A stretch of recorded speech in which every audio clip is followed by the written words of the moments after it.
I think this may end up being the first adventure review to cause a bit of controversy. These adventure reviews are intended to inform gamers just how much yesterday's titles hold up today, as harsh and rude as it may seem. I have no interest in making reviews to justify other people's nostalgia.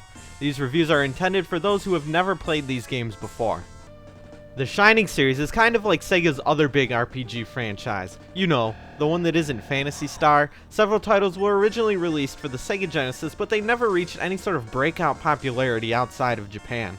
It seems like most RPG fans tended to gravitate towards the Super Nintendo, which sported the entire Squaresoft lineup. The Shining series still has its fans though, and this is the first title released in the series. This is Shining in the Darkness, released for the Sega Genesis in 1991.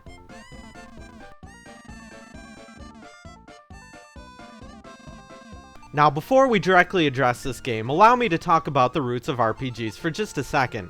While 1986's Dragon Quest took a giant step towards crafting today's Japanese role-playing games, it was far from perfect. I realize that saying this officially makes me a jerk, but historical relevance aside, it had no real narrative to speak of, and was little more than a constant grind with no tactical relevance. As nuts as this may make me seem, I'm not even sure if Dragon Quest was designed to be fun or particularly interesting. You see, back in the 1980s, when these vanilla dungeon hacks first started coming out, there was no internet. When the sun started to set and you came inside, your day was done. TV was even more cheesy and stupid than it is today. Gaming geeks needed something to do and something to keep them busy, an adventure to go on when nothing else was available that their addictive personalities could feed on. You braved these dungeons simply because they were there and there wasn't much else to do. People would spend all the time in the world with a game as long as it could function.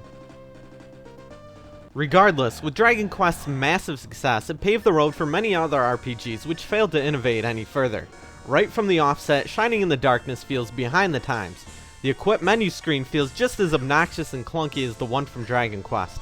Hell, every menu in the game feels inefficient and lazy. Opening treasure chests still require dialing in a menu option.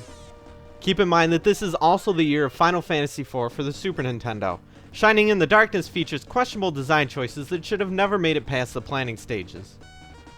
Shining in the Darkness is a first-person dungeon crawler, a subgenre that has all but disappeared today. Movement feels very much as if you're on a grid rather than the free-flowing movement of later games like Doom. You move one square at a time and make full turns at 90-degree angles. Battles are random and all turn-based. You have no easily accessible map screen and you must find your own way around.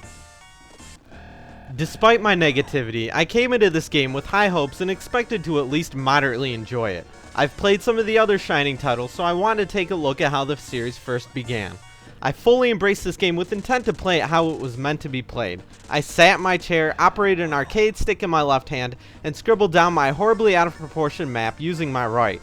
At first I was even digging it. Shining in the Darkness has balance, a full team of characters to use, spells, equipment, and random statistics to fawn over. I miss the sense of serious business that old school RPGs often presented. I started off moderately enjoying myself, but then it sort of subsided as I got only more aggravated, annoyed, and bored.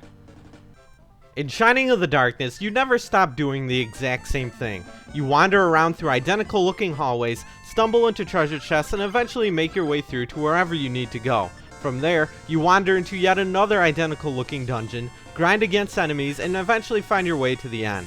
The combat nearly put me to sleep. The only thing I was thankful of was that I could just hold the A button down to repeatedly select attack rather than endlessly having to hit it.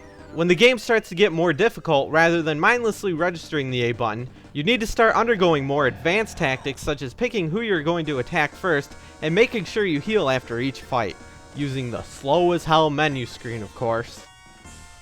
Making my old map became really old after a while. I imagine that's supposed to be part of the game's charm, but then I just wasn't ultimately feeling it.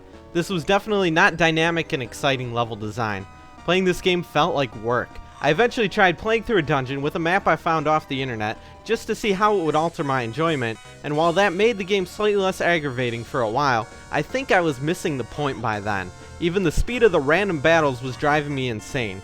Most don't extend longer than a minute, but then watching the text slowly scroll up after each action is taken is far from thrilling. Coupled with the necessary grinding that feels as if it takes forever, Shining in the Darkness just isn't very fun. These crap yellow walls I kept making my way through were driving me insane. Shining in the Darkness' storyline is particularly uninteresting. You're sent off to save a princess and there's not much more to it than that. However, before you can do that, you need to prove yourself by undergoing several trials which are really just other dungeon segments. Is that really the best they could come up with? Making over half the game a test to prove yourself worthy of saving some old man's daughter? Lame. Maybe this ties into a much larger picture, further developed in later games, but as for now, not very exciting. Perhaps Shining in the Darkness was more accessible back in 1991 if you owned a Sega Genesis. It sure isn't today though. There are no highlights to this game. You merely trudge your way through one generic looking dungeon to find yourself in another. When your health becomes low, you use a feather to bring yourself back to town, heal, and then you do it all over again. You need to keep revisiting areas like this until your level is high enough to fully contend with the enemies. As much as I respect classic video games, I don't find all of them still enjoyable. Time has been very harsh with this one in particular. I can't see newcomers ever really enjoying this. Please though, if you don't agree with me, I urge you not to immediately leave hateful messages, but instead explain to me your point of view. Perhaps it can lead to an interesting conversation. What you are watching is merely one person's opinion. I'm always interested in feedback from mature-minded gamers.